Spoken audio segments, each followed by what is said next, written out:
Mananya kwa Ramogi kamara marama intie odichieng machielo mara tich ang'wen odichieng mara 17 dwe mar aboro 2023 arwakri machiegni mar yudo weche manyien mag Migago kokalo RamogiTV kama wamedo luoni mathoth ahinya ma otimore chakre okinyi nyaka sani kod mabende nyose bedo katimore chakre nyoro mabende donjo odichieng ma kawuono ma oting'o wach mar romo mar ng'iyo ni to higni 10 mokalo tend loch gwenge kata devolution osetimo nang'o e counties mopogore 47 ma pacho ka. To bende kopogore kod mano odichieng ma kawuono gai mar Azimio Raila Odinga dhi bedo jalo madhi chiwo twak e romo mar ng'iyo okenge ma osego e telo mag counties kuom higni 10 mokalo.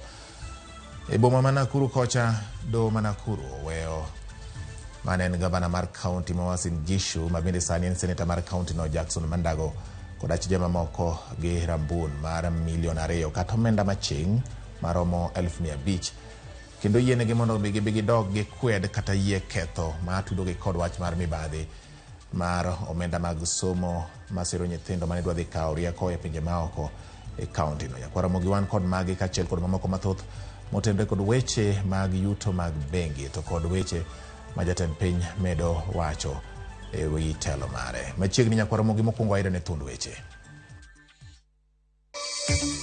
Senator ma Uasin Gishu Jackson Mandago kod achije mamoko ariyo we thuolo gi rambun mar $2 million e sama irito yawnegi bura.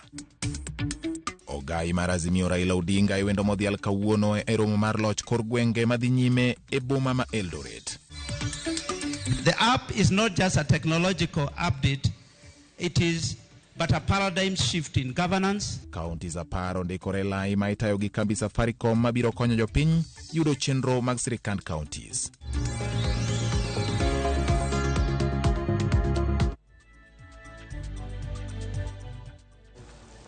Nyakwara Ramogi machiegni dakika 60 mag weche manyien kokalo RamogiTV. Weche manyien mag Migago chakore sani. Inyalo tudori kode namba 33600 ma en namba marwa mar ote machuo kata e Facebook RamogiTV Kenya, YouTube kachiel kod Twitter handle @RamogiTV KE. Nyinga en George Bati. Bilkora chako katika giko machiegni.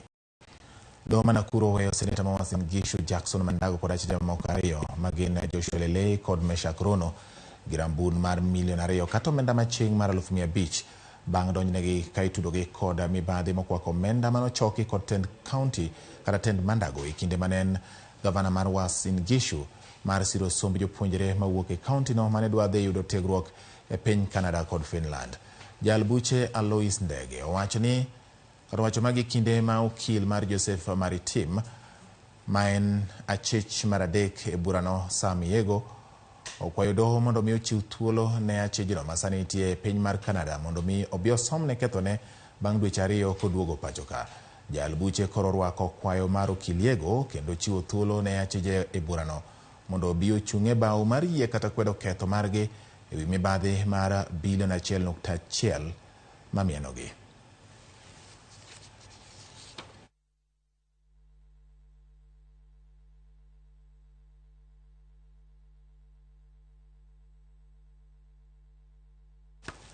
Kawasudo Nyakwara Ramogi wang'iyo motende kod weche mag jatend piny Kenya ahinya kotende kod weche mag paro mar omenda ma winjo bed ni medo jiwo pinje Afrika. Jatend piny Kenya William Ruto nyiso geno mare ni lokruok e wi weche mag omenda e piny mangima dhi miyo joket mwandu bedo kod yie e pinje Afrika. Ruto lero ni lokruok ma kamano dhi keto osiep maber e kind pinje kata piny owacho kod joket mwandu giwegi. Kalure kod jatend piny chike matayo weche mag omenda masani e piny mangima keto pinje mag Afrika kaka pinje mang'ao e weche mag ohala gino ma ose olokoe chuny joket mwandu. Ruto bende omedo ni kaka joket mwandu obiro joket mwandu e pinje mag Afrika winjo bed ni imiyo thuolo mar neno ni lokruok mar chik makamano omiyo giyot e timo keto mwandu. Jatend piny owacho magi kinde romo mar riwruok mar piny mangima e weche mag ohala kod dongruok. Romono bende ne oyuore kod ogai mar jotend migepe Musalia Mudavadi kod jotelo mamoko. The global shocks in a more effective and efficient way for all of us. So one good thing that happened during COVID is that the SDRs were issued. There was an emission of SDRs. That is one of the few instruments that we have at hand, and that has to be welcomed. But we know that the SDRs are distributed according to the quotas of the countries in the International Monetary Fund.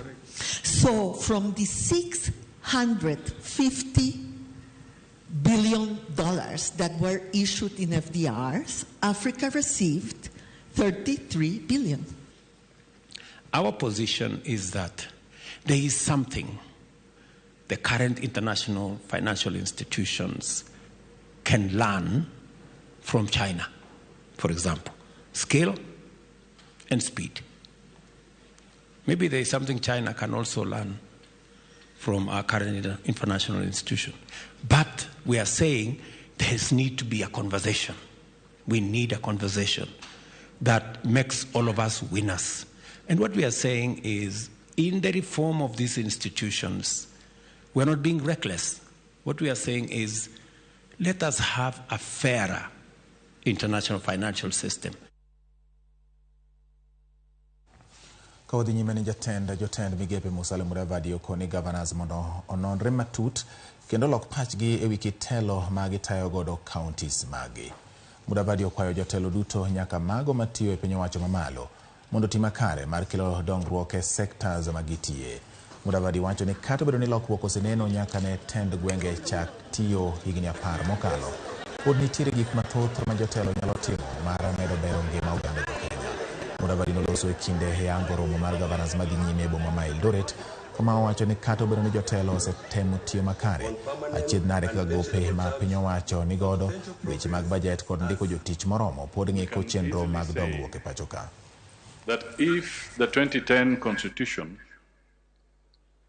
is the crown for the country, then devolution is the critical jewel in that crown. So the question that we all go away asking ourselves is, if you're a governor and you have your administration in your county,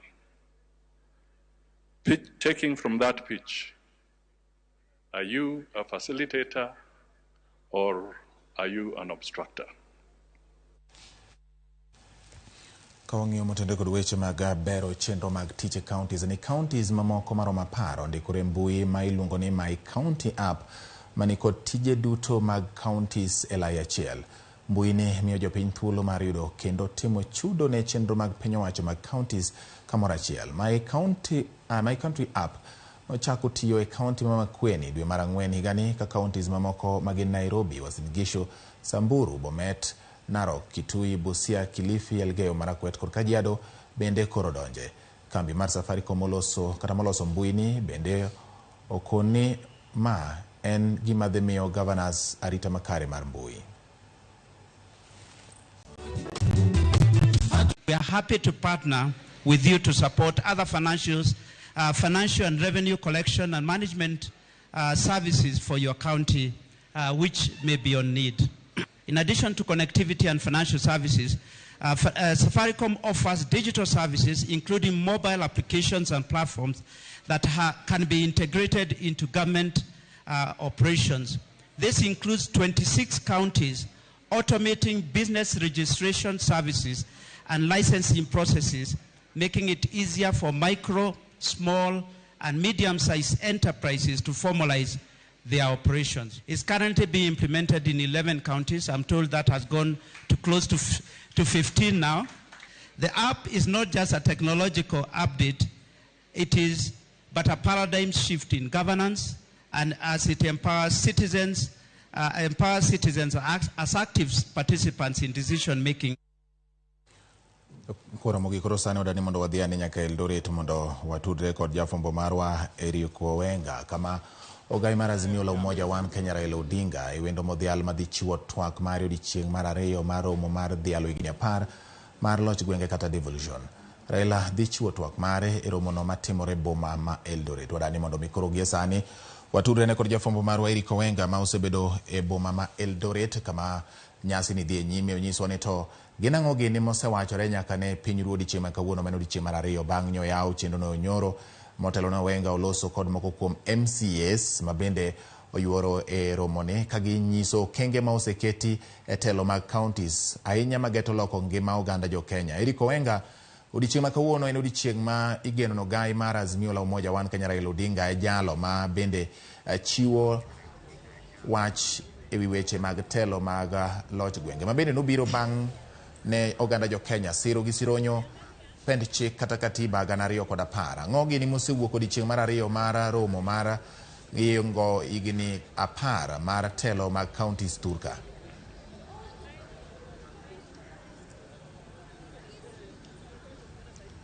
Awinji malera ahinya mana kaka wachono abiro na achiel kachiel ka Eldoret Sports Club kuma kawuono nyono odiochieng' mar ariyo ka chenro mar loch gwenge itemo kendo pod isungo e gwengegi mano e county ma Uasin Gishu kuma gesani ogai mar Azimio ne en wendo modhial odiochieng' ma kawuono e nyasi ni osemolo kod kweth mage kendo igeno ni obro golo twak nyaparo ni Migosi Odinga en achiel kuom jotelo mosebedo ka ngirore kendo ka siro mokalo loch gwenge e thuru ka higa mokalo ne osunda ahinya kokalo e chenro mane doho oitoko mano mar BBI kana wacho ni ber mondo pok madhine counties ogi kona tamalo 15 nyaka mano ma 35. Koro odiochieng' ma kawuono oganda da winjo kuome nto ere ber kata okang' ma 10 counties osegoyo higni 10 nyaka ne chake.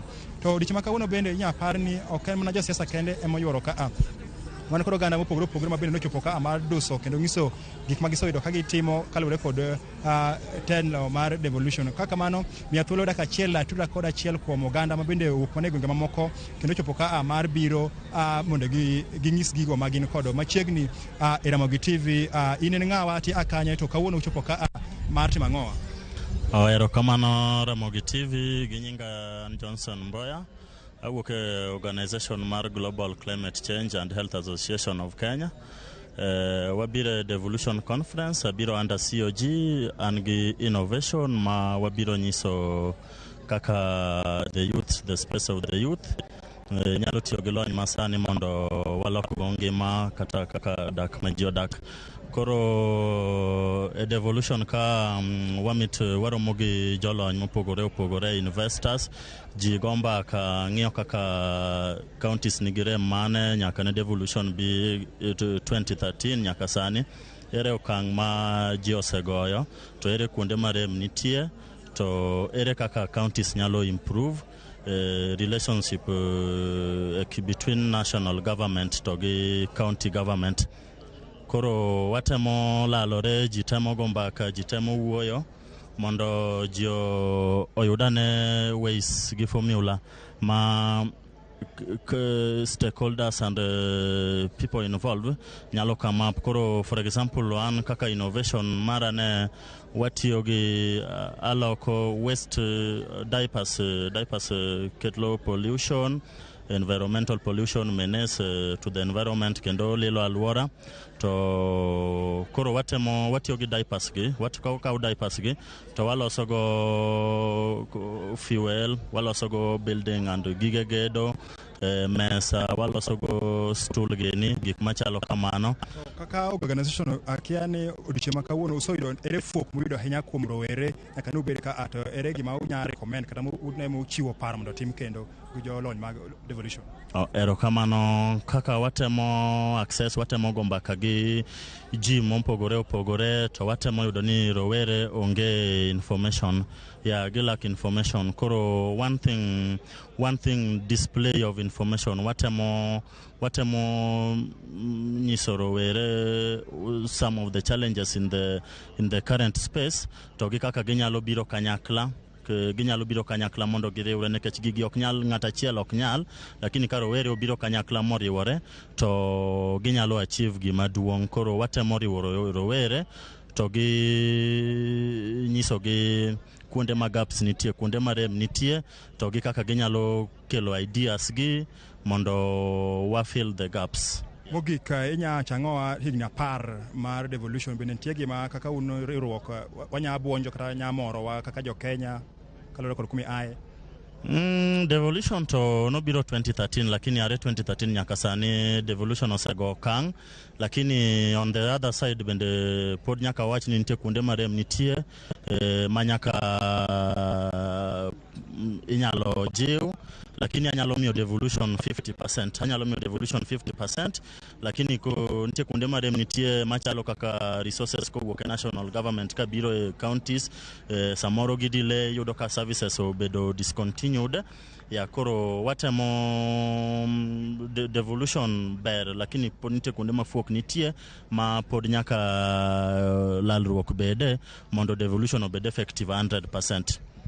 Erokamano mana kakinjo kuom rawerano en gibende gitipo kamano ging'isa gik magitimo to kakamano ng'eni en nyasi madhi nyaka odiochieng' makiny kuma kiny waparo ni jalup jatend piny Rigathi Gachagua biro chopo ka ama bende chiwo twak mamare. Kakamano aduoki nyaka kuma giesani ogai mar Azimio Raila Amolo Odinga osechopo kuma koro oganda duto kaachiel gi jolony mane ochopo ka koro obro goyo kodgi mbaka kendo otem kolo moko kuom fuok mosebedo kanenre higni 10 nyaka ne chak loch mar devolution e turuka higa mar 2013. Kakamano aduoki e studio achiel kachiel kok Eldoret, Kese sub county, Eldoret, Wasigishu County. Rokamanya Rikoenga kuom report mani mbainya kotenre kod weche madhi nyime Eldoret, nyasi mar dhialo higni 10 mar loch gwenge kata devolution madhi nyime e gwenge makono, kendo wageno ni hangni chokno mathoth ahinya mabiro medo timore kaluwore kod twak ma ibiro chiw kod ogai mar Azimio Raila Odinga. Erokamano Rikoenga, wabutudore kod kende thuolo machielo kaka weche mag telo mag kor gwenge kata devolution dhi nyime gwenge mag Uasin Gishu e boma ma Eldoret. Ka wadhi nyime nyaka Ramogi wang'iyo motenre kod weche mag dongruok ahinya wadani wang'iane motenre kod weche mag jopuonj mag kuonde tiegruok ma iluongo ni colleges ma bende timo romo e gwenge mag Mombasa kocha. Riwruok mar Kenya Teachers Colleges Principals Association KTCPA geno ni chenro mar chiwo chiemo ne sikunde ma isiro e bwo riwruok mar National Council for Nomadic Education in Kenya NACONEC biro bero puonj kendo jiwo duoko makare ni jopuonjre e gwengego. Jakom mar riwruogno Sol Barasa opoyo chenrono kowacho ni biro jiwo jopuonjre ndikore kendo tieko somgi. Magi oyangi romo mar jotend kuonde tiegruok mag jopuonje madhi nyime Mombasa. Chenro mar chwalo chiemo ne jopuonjre siro jopuonjre skunde primar maromo 1.2 mayudore e gwenge ma oro goe tach manitie ahinya sub counties 11 ma pacho ka.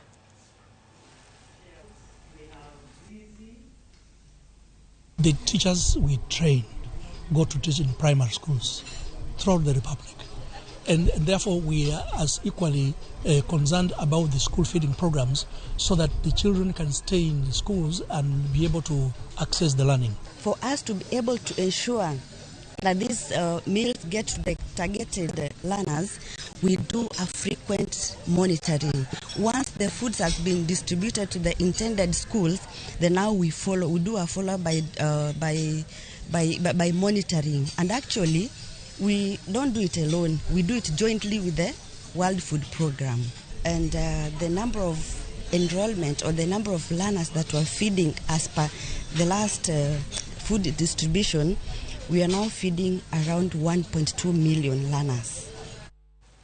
Kausure ni jatend piny Kenya William Ruto ni limbe gwenge ma Kiambu e nyasi mar gero kanisa mar Anglican County. Wadani wadhiane achiel kachiel nyaka Kiambu wawinjane gima owacho gi sani kotenre kod nyasi no. We must count our blessings.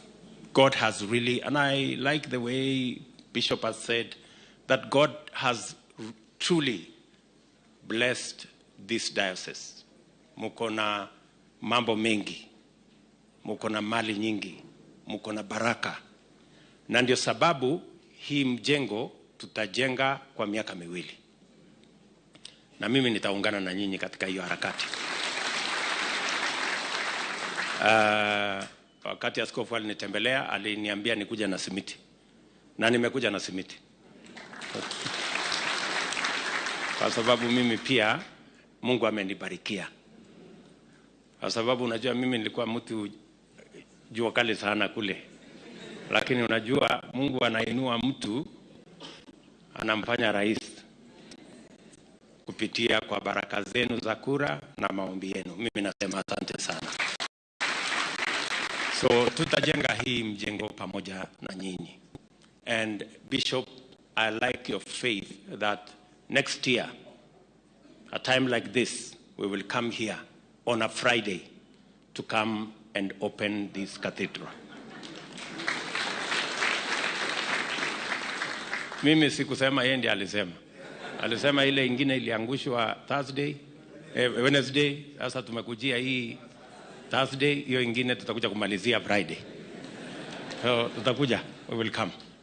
And I am confident that we are going to overcome and we are going to build this cathedral together. Nataka pia niwashukuru kwa kazi mnayofanya, hasa kama viongozi wetu wa kanisa.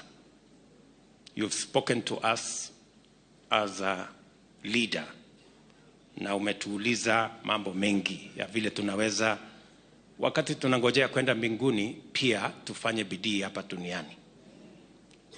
Na umesema uendi kwa haraka, hata mimi siendi kwa haraka, bado niko area. Na watu wengi hapa bado wako na hali hiyo hiyo. Si ndio? Si bado tuko mpaka Yesu afike. So na wakati tunapanga hiyo mpango, lazima tupange mambo mengine ya kutusaidia hapa duniani. Ya kwanza ningependa kusema ni kwamba tumekubaliana na county government yetu ya Kiambu katika ile mpango yetu ya mambo ya housing. Mumesikia vile Wamatangi amesema. Tuko na 10 different sites. The first 10,000 houses. Kandarasi tumepatiana na tunahitaji vijana karibu 20,000 watakao tusaidia katika kuendesha hiyo mpango. Nilikuwa Thika, nika launch program ya kwanza, zile zingine zitaendelea, zingine nitamtuma deputy president akuja azianzishe, zingine watu wengine, kwa sababu hapa Kiambu mpango yetu ni manyumba 50,000 in our first phase. Na ni kwa sababu tunataka vijana wetu badala ya kuingia kwa madawa na ulevi wapate ajira, wajishughulishe na kujenga Kiambu na kujenga taifa letu la Kenya. Ya pili, tuko na mambo mengi ya barabara. Tulikuwa na barabara dual carriageway ambaye inakuja sehemu hii. Na mimi nataka niwahakikishie niko na safari kidogo nitafanya, lakini kuanzia mwezi wa 10 hiyo barabara tutaanza kuijenga. Because tunataka access ya kwenda Nairobi iwe ni barabara ambayo inakuwa kwa upana ya kutosha. Huyu Mashua amekuwa akiniharakisha kila wakati kuja kuniambia hii maneno imefika wapi. Sasa nimekujibu kanisani, na unajua mambo yanasemwa kanisani ni ya ukweli. So just relax, bwana Mashua. Tuko na kazi zingine nyingi kwa sababu tunataka kujenga msingi wa muhimu. Niliwaeleza ya kwamba tutatatua matatizo yale yalikuweko kwa mambo ya masomo ya watoto wetu. Ile CBC ilikuwa inatupatia changamoto, mambo mengine tumeketi chini na stakeholders, tumekubaliana. Sasa watoto wetu tumeweka taratibu vile watasoma bila matatizo, na vile vile tumekuwa na changamoto ya walimu. Mimi nataka niwaeleze sasa, kwa miezi 8 imepita tumeajiri walimu 56,000 watakao tusaidia kusomesha watoto wetu katika taifa letu la Kenya. Vile vile tumekubaliana vile tutasomesha watoto wetu katika TVET, katika university. Ndio Kenya yetu hii ambayo tunafurahia the human capital we have, tuweze kujenga vizuri, we sharpen it properly so that we can use our human capital to drive our own progress and our own development. So tuko katika hiyo hali, na mimi nataka niwahakikishia kwamba hiyo kazi tunashirikiana na viongozi wote. Vile vile askofu amesema mambo ya matibabu. let me confirm that we have now concluded the plan on universal health coverage. Mwezi wa 10 tumekubaliana na huyu wa Matangi ya kwamba community health promoters, vile askofu alisema, wale wa kupima sukari, wale wa kupima pressure, sasa hutahitaji kwenda hospitali, tutakuwa tunakupima nyumbani. Tumesema kila nyumba 100 tutakuwa na muuguzi mmoja anaitwa community health promoter ambaye atakuwa anafanya hiyo kazi mashinani, because we want to make health truly bottom up. Na vile niliwaahidi, sasa sheria tumepeleka bungeni, tunabadilisha ile malipo ya NHIF ambaye niliwaambia wale wanalipa 500, tumebadilisha sasa watakuwa wanalipa 300. Alafu wale wengine kama mimi wa Matangi hapa na hawa wadosi tutalipa zaidi. Ndio sasa, kwa sababu kila mtu alipe kulingana na uwezo mwenye ako naye. Sisi ambao tuko na uwezo kiasi, we will pay more. Wale wako ambao uwezo wao uko chini, they will pay less, and we will all move together. Erokamano nyakora Ramogi wadhi yweyo marwa mokwongo weche manyien mag Migago gi sani, to kaponi pok wadhi kata kapok wadhi yweyo no lidhe moko kuom ote adek ma osedonjo ka mondo jok ma bende okete RamogiTV kane koda gibedni gin bende angiso gi gik matimore kendo wayudo mowuok kuom gi gin kit na kwayo ni mondo kaber to unyisa ne to un to pare nade. Moris Dianga ur kam gundo wacho ni batiene ni maber ahinya odaka gimomora okang' mar Raila okawo mar chopo e romo mar Revolution Eldoret, siasa ikete obo keti adundo mano nyalo thung'i mitho. Okay, sawa. Amor kudwenya anenu kantiere Homa Bay County jowadwa an nakale malit. Okay, kapan ogengeni wacho mano nikech ang'o, but wasuda ne wang'iane mamoko bende. Sara Singa mar wang' neno Kanyamkago wacho ni amora ahinya gi Raila Odinga kuom okang' mokawo mar chopo nyaka Eldoret mondo odhi en bedo gole pache kotende kod gima ne okedo ne mar ni loch ochor machiegni gi jopiny. Oko Joshua kawuok Asembo Kale wacho ni gin gi mama niluongo ni Evelyn Oko wacho ni let us have fair conversation among the two political parties. Wacho ni twak madhi timore obed madhi keto ganda jo Kenya mokwongo. Ruto gi limbe masakasa mago mana pesa mag jopiny ma otiyo godo. Sara Singa wacho kamano. Okay, Ruto tiyo tije maber. Stanley Ochieng wacho kamano. Paul Onyango kantiere Ralingo Asembo Ramogi nyong'wa kod weche manyien mag Migago e yo manimba ahinya. Kaendi aworo kanyaka jatan piny bende ma takoro ng'ene somo nang'o Benta Charles ndik marito wat batirio nade aneno weche mag Migago kanyono mogo Karen ka seche makama Charles Benta Charles wacho kamano. Kasto Steven Ndiwo wuod Diru Makadem wacho ni mor gi chenro mar Migago. Benta seche moko to bende ng'ado kalo kiew yawa.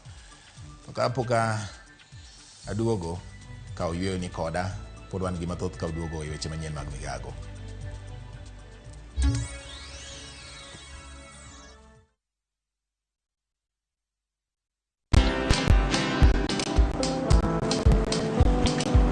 Niaje?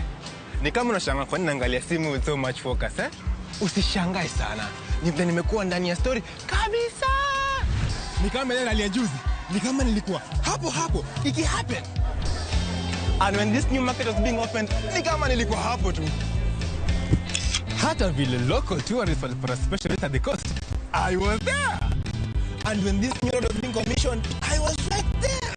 Na hata wewe unaweza kuwa ndani ya story wherever you are. Just download Citizen Digital. Stay informed on all the news and events as they happen across the country, the continent, and the world at large. Download Citizen Digital, Kenya's #1 news app.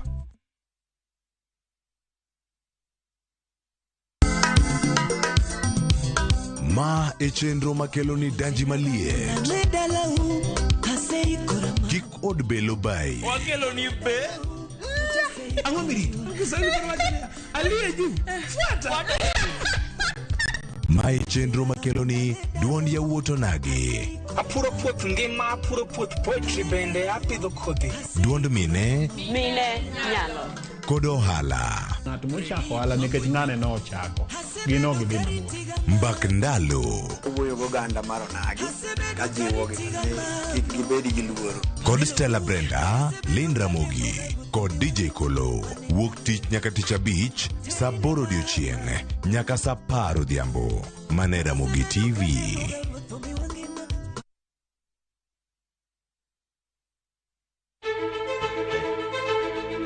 Kokalo kuom lakteche kod thieth, wayudo ng'eyo kaka dendwa tiyo. Nitie hormones mar ng'ama miyo kata ng'ama nyako. Iluongo ni estrogen gi progesterone. Kendo wayudo ng'eyo kama inyalo yude kony moluwore gi weche thieth. Daktari en tich ne thiedho oganda mondo oganda odhi maber. Kaka wadak e kinde ma ok ong'ere. Ngimawa en gima duong' moloyo. Ka en ng'ama osiko ka ywaka, en kama osechopo dwa kawo ngimane. Kineno science gi wek rito. To e penj laktar, wakelo ni lakteche molony to gilero ni weche thiedho tuoche ma opogore opogore kod rito kit ngima maber. Wanyalo tiyo kod chiemo e geng'o thiedho kaachiel kod timo bero ngima wabende. Yes, erokamano.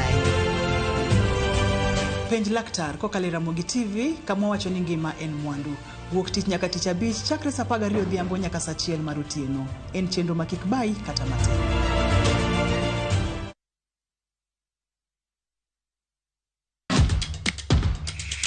E pewe mag tuke mayero hero mar adhula kendo ipako gi ilo. Tudri kod James Opondo, japicha gi Milton Ochieng Jaka Black e pau tuke. Chieng' ngeso ka ngeso chakre saa 8 odiechieng' nyaka saa 10. Mane Ramogi TV.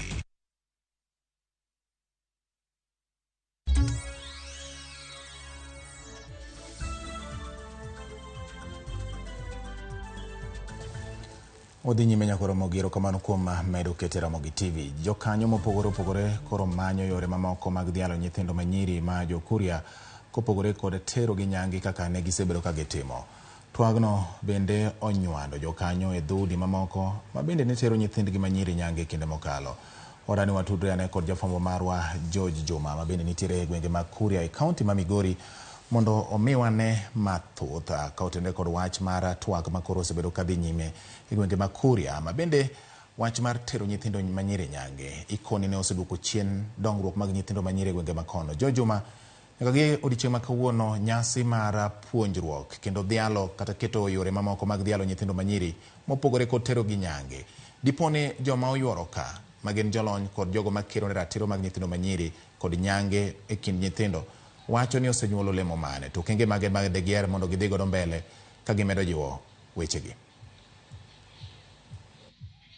Erokamano bati ya winji makare ka nyaka sama wuoyi ni wantie skund joma nyiri mong'ere kaka Moi Nyabohanse. En kama bende romo osebedo mar ndalo ang'wen bende koro kelo oganda mopogore opogore to ahinya wantie kod nyithindo go manyiri mokikito oganda jokuria maromo 150 ma osebed ka itiego to ahinya yorego ma kedo kod nyange ma bende osebedo ahinya e gwego ma Kuria. Kaunti ma Migori to ahinya gwego ma Kuria achiel kuom gwengego ma bende weche mag nyango mathindo go manyiri osebedo kadhi nyime kuom kinde malach ka bende osetem keto kenge mopogore opogore mar kedo kod weche mag nyango. Machiel kuomgi en bedo kod twak kod oganda ka bende twak makawuono ni en mano mosebedo ndalo ang'wen bende obagi kod governor ma Migori Agnes Ochilo mar ng'eyo to okenge mage minyalo keti mar tieko nyangi gwengo ma Kuria. E sama wuoyo ka ne antie kod achiel kuom jodong josuba kata ker ma josuba ma bende ne oyuongi e nyasi machal kod ma en achiel kuom oganda ma bende kinde mokalo ne timo nyange mathindo go manyiri. Kata kamano nyaka sani gisewetero nyiewo manyiri nyango bedo dano ko watwa kod mar ng'eyo to gin kaka oganda josuba ne gitiyo kod yo mane mar tieko jigo mag nyango ma bende oganda jokuria nyalo tiyo godo mar tieko midhiero machal kod mae. Koro mi achiel kachiel mondo koro achako de mar ng'eyo ni to wanyalo go kang' nade mar tieko nyange to ahinya gwego ma Kuria e kaunti ma Migori. Ker mar Suba ni chori machiegni koda ka matin adwa ni kongi yangri ni mokwongo ni to iluongi ne ng'awa to e nyasi machal kod mae no gweli mondo ibi tima kata ibi chwal ote machal nade e okang' mar kedo kod nyango mathindo go manyiri. An man kani iluonga ni Jafeth Riogi. An mogambi mar Abasuba. Ogwela ka kalore ni oganda mar Abasuba wan moting'o Suna West gi Suna East. Abasuba wan josuba mane nigi kitgi gi timgi, kata in Joji Bati ma in kanyo no. Bosuba en gi yawuoyi ang'wen, en gi Engwe ma en an Jasimbete, en gi Ngoge ma en Jasweta, en gi Nchage ma en Owega, ma en Chogo ma in kanyo no iwuod Suba, ok iwuod Luo. Koro an man ka josuba ne saro nyithindo manyiri gi machuo kaluwore gi kaka kwere mane tribunal maro mane watimo. Koro kogi kaluwore gi piny masani gi dongruok makoro dhini, ne waneno ni somo ber maloyo gino. Mak ne wadwaro ni nyithindo machuo mondo wasaru ka nyiso cultural mar oganda koganda, nikech koganda mokoso kitgi gi timgi in misumba piny machielo. Kata wanie Luo Nyanza wan josuba. Luo Nyanza county ma Nyanza province oting'o gendini mang'eny, oting'o Joluo, oting'o Western manowaloka, oting'o Kisii, oting'o Kuria, oting'o Abasuba ma en wan. Basuba wan region ariyo, Huba ma Homa Bay to gi Suba ma Migori. Penjo maduong' en ni ere kaka un kaka oganda nudhi ma utieko nyange mag nyithindo manyiri? Wan kaka oganda ma Abasuba ma in bende wuod Abasuba ne waneno ni somo ber maloyo nyangi, nikech ne waneno ni ndalono nyathi ma ok osar inyuome dhok mang'eny, to nyathi mosar inyuomo dhok mang'eny, to ma ok osar iyanye ni ok osar. Koro ne wang'iyo wakonia ketho nyithindo manyiri, waketho gi ngimagi, wawe nikech dhok norumo. Wakaw rieko waketo ewi nyithindo manyiri. Nyathi ma nyako nyalo loko future magi mopogore kata gi nyathi mawuoyi. Koro in kaka in kanyo, ng'e ni an mogambini, aparo ni Bati ok ng'e ni an mogambini. Awinjo ka kata dhok nti kaka uwinjru gi dho jo-Kuria. Un owuon jodong Kuria miwacho ni tero nyithindo nyange. Ang'o ma gikonu momiyo pod we gino tamogi? Mane momiyo ne giluonga mondo anyisgi ni un ang'o momiyo pod utero nyithindo nyange to wawinjore kodu. Nyangi mutero nyithindo nyangi onyisa ang'o to wanie kaunti ma Migori. Kik ubed ni utero nyithindo nyangi to waduto wajosuba gini biro ketho nyingwa. Mane momiyo awuoyo gi dhogi. An be adwaro gini Bati mondo mi udwar yo kaka jomosome waweke wito oganda. Koro ka in kanyo dong'eri ni wudo wega. Jawega en Musuba kose jawega en Luo kose jawega in kanyo e Migori kata kama intie no. Sami lende aneni kama lende. Ing'eni jakanyo. Koro waneno ni gimomiyo wadwaro ni giluoga kaka japuonj. Ne ni hawi no lwar kuomwa josuba ma Migori. Giluongo wan to josuba to nowe gini nade. Koro in bende achiel kuomgi ating'o wi malo ming'eni kare wasuba wariek molo jogi. Koro adwaro mondo giwinjo. Erokamano kuom paro machal koda mari. Erokamano ni jaduong'. Adwa ni chori machiegni awuo gi ng'ama chielo, adwa ni koro chori machiegni ka. Erokamano atieko kodi. Koro chori machiegni gi kar kama dawuo kode. Adwa ni yangrena gi nyingi to mondo wang'ene un kaka jomosebedo okang' mar kedo kod nyange. Ang'o mwanyalo tiyo mar tieko nyange e gwenge ma Kuria? An nyinga iluongo ni Rosotae, to abiro kae ni ilo shirika miluongo ni National Syndemic and Disease Control Council, mani ong'ere kaka National AIDS Control Council. Biro kedo kae ni wabiro kedo kod gik moko adek. Mar achiel en gender based violence. Mar ariyo teenage pregnancy kata adolescent pregnancy. Dholuo waluongo nang'owa nyithindo mamako iye magoiyu. To mar adek HIV and AIDS kedo kod kute mag ayaki. Gima wakedo go kae ni en nang'owa. Wabiro kae ni tiego hoyo kod kweyo chuny jonyuol kata gi nyithindo mantiere go. Nang'o? Nukwop Luo kitgi gi timbegi, jo-Kuria kitgi gi timbegi, to nitie timbe chike moko masani koro okalogo. Kaka matero nyathi ma nyako nyange. Kotere nyange to nitiere tuoche moko ma ginyalo yudo makata bende iwang' jowi mar Ramogi wabedo go kae ni ka mar penjo laktar chande, kaka mar yudo tuoche mag fisula. Seche moko ti kod pala moko kata wembe moko timre nadi moko olosi yo malong'o kong'ade kodo to kendo dhi ong'ad go nyathi moro chande bende nyangu to nyalo yudo kute mag ayaki. Koro wan wakedo ni kae ni niya tero nyangi nyathi manyako excuse me, ter ang'owa obuongone iminyalo tero. Nyaka samo wuoyini ok ang'e ne onge chike malong'o usebedo kukedo kod nyange. Wan to gender based violence, lwende ma kit chwech, nyange na achiel kuom lwenje machal koda magi. Koro ok ang'eyo ne chike ma onge koso ang'o momiyo nyaka sani pod wan gi pek e chiko nyange. Chike to ntiere to jogi bende molokre ngele wawacho kama kiny gilokre kama. Koro ka en wabiro mondo wariwre go Mgambi gini. Jokuria kod Madam Governor. Koro waboenda Nyange. Nuko puonj mapuonjo jika.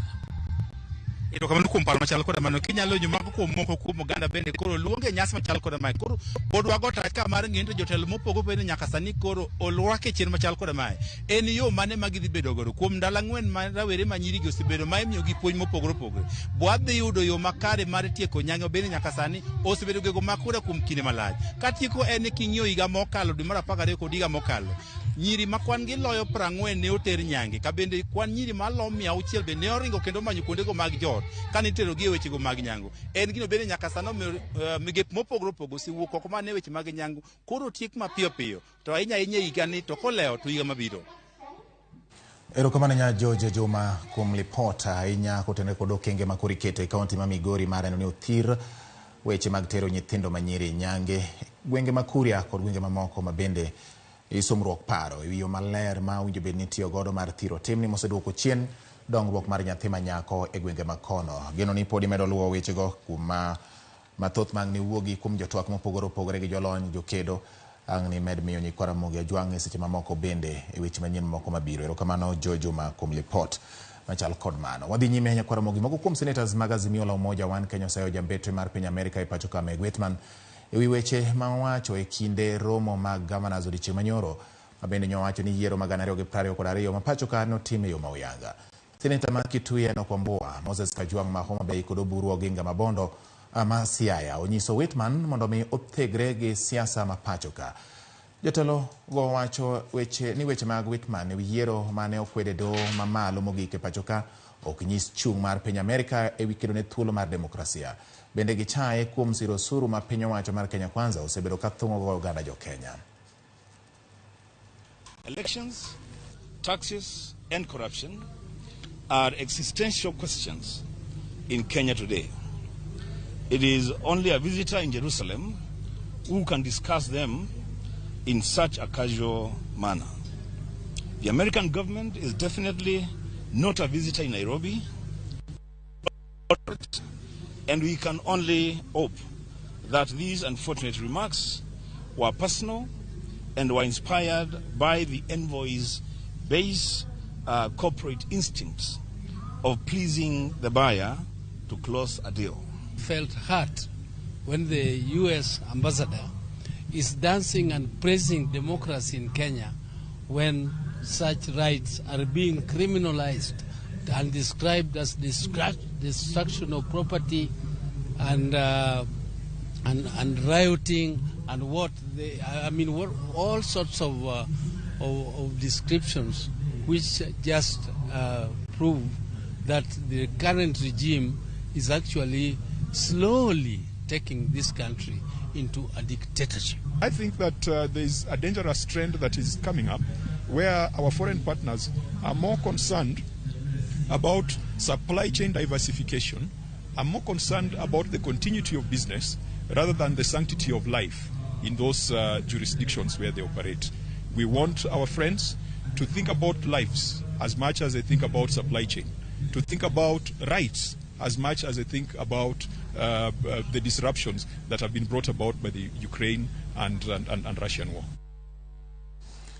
Jodak e kaunti ma Busia okwa mondo kaw okumba mar thieth mar NHIF kaluwore ni thoth jodak go onge nyalo mar chulo omenda mag thieth ka gimanyo thieth ahinya to ute mag thieth e kinde mag tuo. Magi onyiedhore nyasi mar thieth mane obagi od thieth manyien mar Brimax e boma ma Busia kama oganda mathoth maonge kod nyalo ne chopo mar yudo thieth. Mar oganda man gi rem mopogore opogore nochopo ka mondo yud thieth manono. Chenro matero yawuoyi matindo nyangu bende ne dhi nyime ka. Gikone to mwandu mopogore opogore mag thieth kama oting'o kar thiedho jotuo mohewore mane onge ute thieth duto mag piny owacho e kaunti ni koro yudore. Oganda gi koro ni kod geno ni wuoth maboyo makinde ka kinde ka gimanyo thieth e bombe mamoko kaka Eldoret, Kakamega kod Bungoma koro biro dok chien. Thank you. Major challenges of Busians, especially on health issues, has been fetching a long distance to Eldoret, Moi referral, to equally Bungoma, life care, and it is equally a private hospital. Many people have had challenges of transport, and especially when somebody is weak, very sick, and unable to move. Babu, ninajua wauguzi wa hapa wanaenda kufanya kazi vilivyo, kwa maana tumepata zile vifaa ambazo zinahitajika. Jotuo mawuok e piny libamba ma Uganda mahinyo manyo thieth e pachoka kendo kelo dhungruok mar jotuo od thieth mar Rufaa ma Busia bende koro ibiro migi thuolo mar yudo thieth ka. Tumefungua Busia baada ya udadisi wa muda. Tumeangalia Busia ilikuwa county ambayo tunasema ni rural counties, also cross border county, yenye facilities kama ICU, HDU, CT scan haziko. Kwa Western, kwa uzuri nimepata Busia, nimechagua kwa sababu ya boda, ndio tupate tusaidie wale wako ngambo ile nyingine na wale wa hapa Western, sio Busia peke yake lakini na jirani zote. Gavana machon Masia Cornel Rasanga koro dwaro mondo piny owacho mamalo onenio kuma mar thieth mar NHIF tiyo makare mondo konya tamalo maduong' mar jotuo maonge nyalo. No, this is a very good mitigating hospital in this particular area. I believe it is going to go a long way to help the residents of Busia. It is on the international highway. The NHIF system should be made to work. Should be made to work effective, so that the people who are at the bottom, the so-called bottom up, can work. Simfros Okinda, RamogiTV. Jopiny kod jopur manitie alwora mar dhowath malela kar chung'o bura ma Homa Bay Town odak kod luoro kaluwore kod monj marao osebedo ka monjo godo miere manie alworano. Kaka jofwambo marwa ma Homa Bay yale abich lero, jopiny go koro dwani bad migawo mochung' ne rito le mag bunge KWS otim limbe gweng'no mar buogo rao magiwacho ni monjo koda ka puothegi. Bedo chendo ka lakini magi to pok obedo penyalo chendo mana ka ketho ne ji cham e puothe, lakini madonje ot kama to pok wane. Maendala Joseph Omari ma okiyo kod dhowath malela e kachul bura ma Homa Bay Town jopiny oyuoro mar chwo wange e midhiero marao ne okelo negi bang' monjo od wuode Otieno kendo ketho marach mokalo mwandu mopogore e odno. E kinde monjno rao ne omuomore ma odonje od David Ochieng ma odhanjo kendo ketho gige ot. Ka rawera matin mane rek ninde odno e kinde monjno to ne otonyo e kinde marao ne omonjo dalano, kendo en kit monj ma jogweng' pod owuoro kaka rao ne omuomore ma odonje e odno. Ne wane ot sa adek Otieno to winjo ka gik moko tunglo nyathi mathis mane ot ka. To kwang'eyo odo ka rao osekadho gi ot modhi gi ketho gik modhuro e ot. Koro dhier wang'wa wan be gima chandowa ne gima kama pok waneno kotimore e iye kama wadake ni. Ochandowa ahinya. Koro waluongo rao wagi bathe ka jirani kacha kong'ado kobiro to kanyo modonjo go e od nyathine modonje to owuok gi toke ko bathot kocha donjo gi bathe kocha to buogi ko. David Ochieng marao ne omonjo ode kendo ketho mwandu ne, wacho ni sani koro gidak kod luoro kaluwore gi repe makwayo alworano kendo monjogi ka gidwani mondo migawo ma ochung' rito le mag bunge mondo tim limbe gweng'no mondo gibuog repe ma osebedo ka chandogi. Rao osebedo ka kala kuondegi to ot pok odonje. Koro ambe gino mako dhogwa e gima chal kamano. Koro kwa mana sirikal mondo konywa. Nyathi man ne ot kaka rao nodonje ot to kodonjo nyathino odhi oneno rao kama noninde to dho wuok koneno rao to yawo dhoot no wuok ka ging'wech. Mane konyruok mana en go. Jopur matimo kit pur ma opogore e puothe ma okiyo kod dhowadhno bende ywago lal ma gisebedo ka giyudo e puothegi ma repe osebedo ka ketho. Asebedo ka puro e tie nam ka. En adiera ni rao osebedo ka chandowa kendo kethonwa gik moko, kata pidho mana nyanya, kata pidho mana lot, inwang'o kodonjo e puodho kendo kwayo. Kidhi e puodho tinyalo ywak. Ma rao kod ong'er thagowa sawa.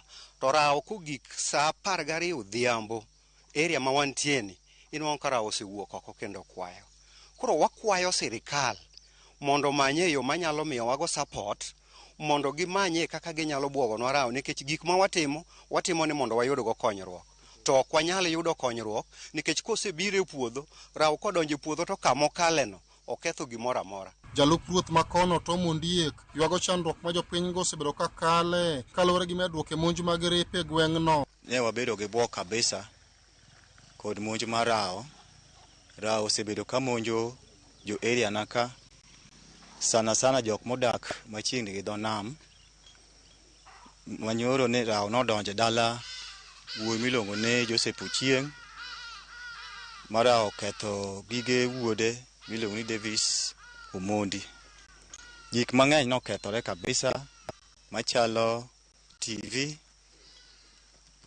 woofer, dispenser, sofa set, kod gik modhuro mag ot.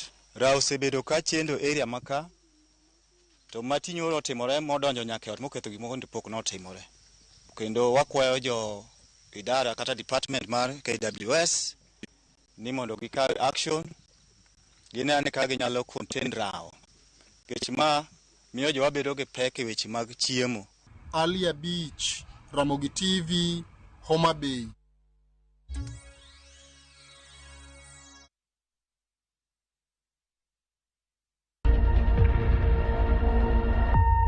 Obed paw siasa, ohala, telo, thieth, jiwo ratich oganda, kata mana somo. Ka onge jiwruok e kindwa to okwabi bet. Ng'ama miyo, duonde kata tekone, nyisore e okang' mamalo.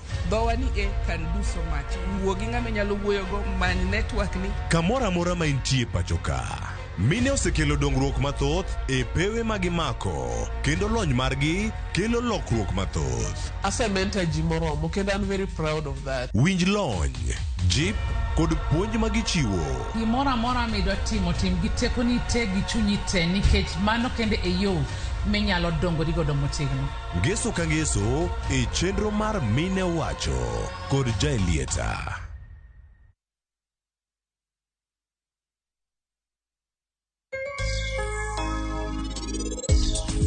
Biashara nigi challenges. So gimadung mase learn en ni sama ine biashara dwaro ni bedo ng'at ma ok judge ji kech ok ing'eyo ng'at mi uso ni.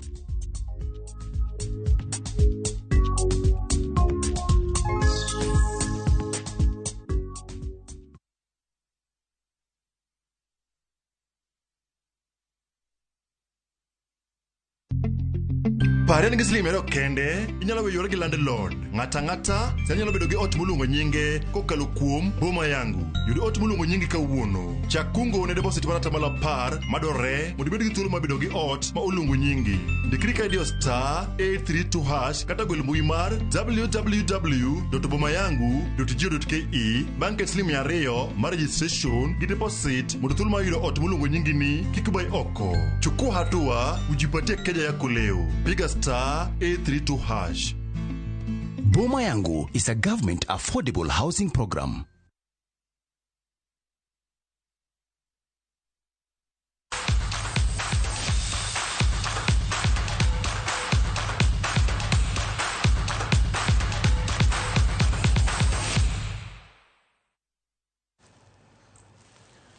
Jang'wech Mary Mora ma en jaloch mar mita 800 e piem mar Commonwealth nigi geno mathoth e kinde ma koro dhi molo e boma ma Budapest e piny Hungary ne piem mar World Athletics Championships. Mora noloyo midila mar mula bang' ka noloyo bronze e piem ma kama higa mokalo e boma ma Oregon, kama bang'e to noloyo